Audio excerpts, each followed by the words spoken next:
What if I told you some of the biggest scandals in college sports history weren't caused by players or coaches, but by the NCAA itself? We're talking about rulings so outrageous, so hypocritical, that they had entire fan bases ready to storm the headquarters in Indianapolis. Reggie Bush getting his Heisman stripped, SMU getting the death penalty, UNC skating free after literal fake classes. Today we're breaking down the NCAA judgments that changed college football forever, and why millions of fans still think they got it dead wrong. Look, the NCAA calls itself the protector of amateurism in college sports. They're supposed to be the good guys, right? Keeping things fair, making sure nobody cheats.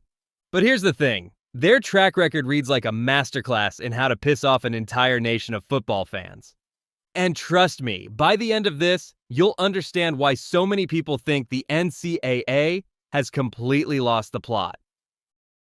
The SMU death penalty, when the NCAA went nuclear. Let's start with the big one. The punishment so severe, it's still haunting college football 40 years later. Southern Methodist University, the only program in history to receive the true death penalty, an entire season canceled. Gone, wiped off the calendar. Now, SMU wasn't innocent. They'd been paying players for years. Boosters were literally handing out cash like it was Halloween candy. Eric Dickerson's Trans Am became legendary. Not for the car, but for what was allegedly stuffed in the glove compartment. But here's where it gets crazy. The NCAA nuked SMU so hard that the program didn't recover for decades. We're talking about a team that went from competing for national championships to being completely irrelevant until the 2000s. And you know what the kicker is? The NCAA never used the death penalty again. Not once. Because it worked too well. It destroyed the program so completely that the NCAA realized they'd hurt the sport financially. Think about that.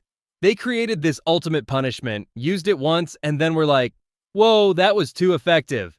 Let's never do that again. Fans saw right through it. This wasn't about cleaning up college football. This was about control. And when the punishment actually worked, they got scared of their own power. Reggie Bush, rewriting history for $100,000.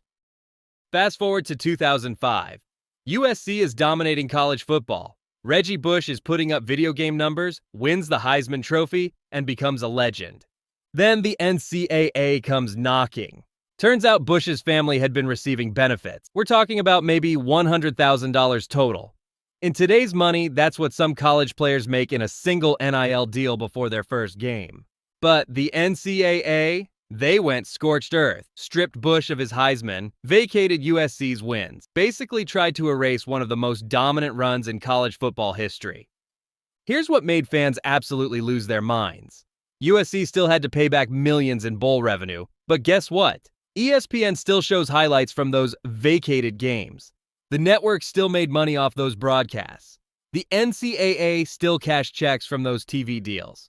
So let me get this straight.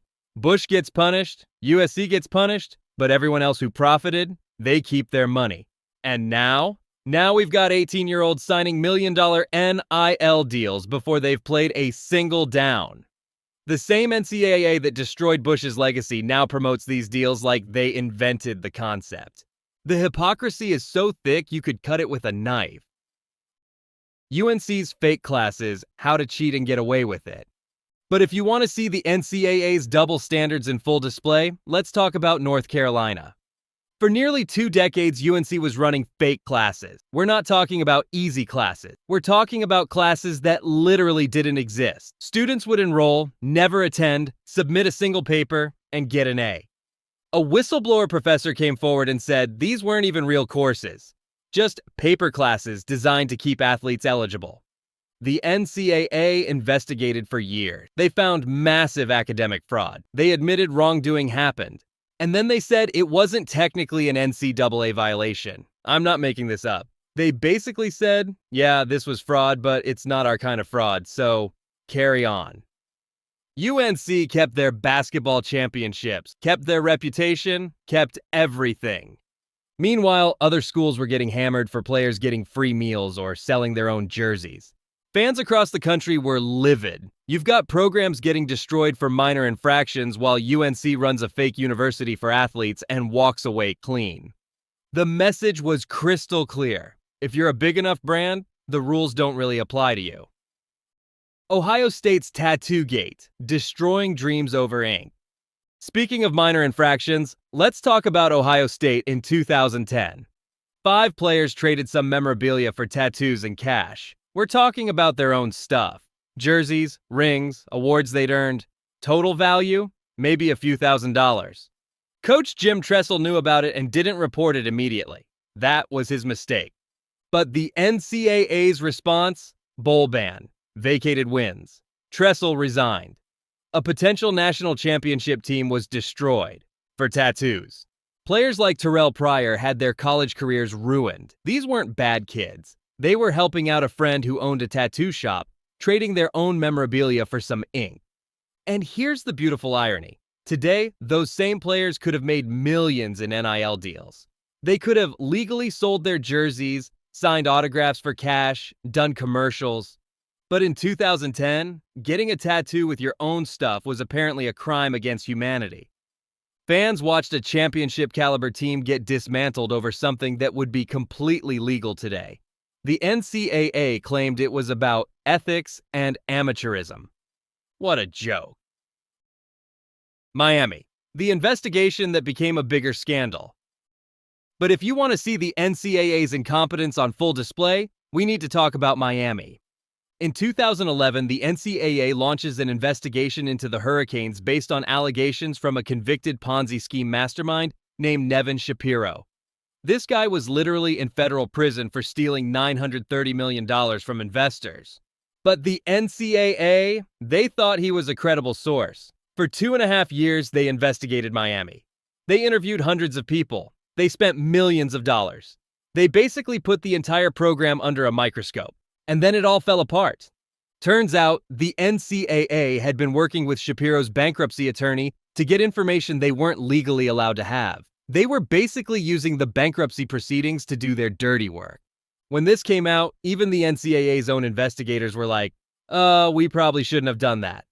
The head of enforcement got fired. The NCAA had to throw out huge chunks of their investigation. They basically admitted they'd been conducting a witch hunt based on the word of a guy who'd stolen nearly $1 billion. Miami fans were livid. For over 2 years, their program was under a cloud. Recruiting suffered, players transferred, coaches left. All because the NCAA believed a convicted fraudster over everyone else. And when it was all over, Miami got hit with a few minor penalties that were basically a slap on the wrist. After 2.5 years of investigation, millions of dollars spent, and a program's reputation dragged through the mud, the NCAA's own committee said the investigation was so botched that Miami had basically already been punished enough just by going through it. Think about that. The investigation was worse than whatever Miami had actually done. Fans across the country were watching this circus and thinking, these are the people in charge of college sports? The NCAA had turned themselves into a bigger scandal than the one they were investigating. It was embarrassing. It was incompetent. And it showed everyone that the NCAA was more interested in making headlines than actually finding the truth. Miami had been through enough, but the NCAA's bungled investigation became the real story. They'd managed to make themselves look worse than the school they were investigating. Baylor, when the NCAA goes silent. Now, if you want to see the NCAA's priorities in action, let's talk about Baylor. 2015 to 2017, massive sexual assault scandal under Art Briles. We're talking about serious, life-altering crimes, multiple victims, a systematic cover-up. The NCAA's response? Basically nothing. They claimed they didn't have jurisdiction over criminal matters. They imposed minimal football-related punishments. Meanwhile, survivors and their families were left wondering why an organization that could destroy programs over tattoos suddenly couldn't find their rulebook when actual crimes were involved. Fans were disgusted. You've got the NCAA acting like judge, jury, and executioner over minor recruiting violations, but when there's a real scandal involving real victims, suddenly they're powerless. The contrast was sickening. Tattoos get you the death penalty. Covering up sexual assault gets you a slap on the wrist. It showed everyone exactly what the NCAA really cared about: money and control, not justice. Penn State, when the NCAA overstepped everything. But if you want to see the NCAA at their most power-hungry, most overreaching, let's talk about Penn State. In 2011, the Jerry Sandusky scandal breaks. Horrific stuff with real crimes against children. The kind of thing that makes your stomach turn. Now, here's where it gets complicated. This wasn't about recruiting violations or paying players. This was about criminal behavior that had nothing to do with football competition. But the NCAA, they saw an opportunity to flex. They hit Penn State with a $60 million fine, a 4-year bowl ban, scholarship reductions, and here's the kicker. They vacated 14 years of wins under Joe Paterno. 14 years. Fans were torn. Nobody was defending Sandusky. That monster deserved everything he got. But the NCAA's punishment? It felt like they were using a tragedy to grab power they'd never had before. Think about it. The NCAA had always said they only handled competitive violation, recruiting, eligibility, that kind of stuff. But suddenly they're handing out punishments for criminal behavior that happened completely outside their jurisdiction. Even their own critics were like, wait, since when do you guys handle felony cases? And here's what really pissed people off. The players getting punished had nothing to do with any of it. Kids who were in middle school when this stuff happened were losing scholarships. Current players were getting their bowl games taken away. The NCAA was punishing innocent people to make themselves look tough on a scandal they had zero authority over. It was like your homeowners association trying to arrest someone for murder. You don't have that power, and everyone knows it. Eventually, even the NCAA realized they'd overstepped. They quietly restored most of the wins and reduced the penalties. But the damage was done. They'd shown everyone they were willing to grab power wherever they could find it, even in the middle of a tragedy. Penn State fans, hell, college football fans everywhere, saw right through it. This wasn't about justice. This was about the NCAA trying to look relevant in a situation that had nothing to do with them. The NIL chaos era, admitting they were wrong all along. Which brings us to today. The NCAA spent decades fighting tooth and nail to prevent players from making money. They went to court, spent millions on lawyers, destroyed careers, all to preserve amateurism. Then they lost. The Supreme Court basically told them to sit down and shut up in the Alston case. So what did the NCAA do? They threw their hands up and said, fine, everyone can make money now. But here's the problem. They didn't create any real rules. They just opened the floodgates and hoped for the best. Now you've got boosters creating NIL collectives that are basically pay-for-play schemes with extra steps. Texas A&M allegedly spent $30 million on one recruiting class. Alabama and Georgia are in bidding wars for high school kids. It's everything the NCAA said would destroy college sports, except now it's legal and completely out of control. Fans are watching their sport turn into professional free agency, and the NCAA is just sitting there like, this is fine. They spent 50 years saying paying players would ruin college football. Now they're promoting it. The same organization that stripped Reggie Bush's Heisman for $100,000 is celebrating teenagers making millions. The vacated wins paradox, erasing history that never goes away. And let's talk about one of the NCAA's favorite punishments, vacating wins. Louisville's 2013 basketball championship, vacated. USC's 2004 season, vacated. Penn State's wins under Joe Paterno, vacated. But here's the thing, nobody actually forgets these games happened. ESPN still shows the highlights, fans still remember watching them, the players still have their memories. The NCAA thinks they can rewrite history by changing some numbers in a record book, but the internet never forgets, YouTube never forgets, the fans who were there never forget. It's the most pointless punishment in sport. You're not actually erasing anything. You're just creating an alternate reality that nobody believes in. It's like the NCAA is playing pretend, hoping everyone else will play along. Spoiler alert, they don't. So there you have it. The NCAA says it protects fairness and integrity in college sport, but their track record tells a different story. They'll destroy programs over tattoos, but ignore sexual assault scandals.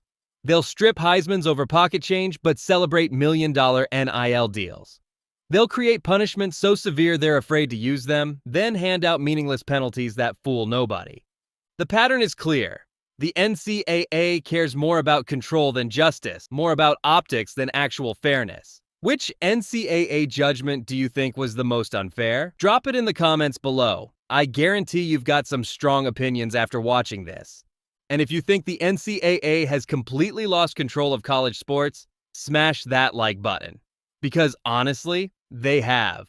College football may have changed forever, but one thing hasn't. Fans will never stop remembering the rulings that changed everything, and they'll never stop calling out the hypocrisy when they see it. Thanks for watching, and I'll see you in the next one.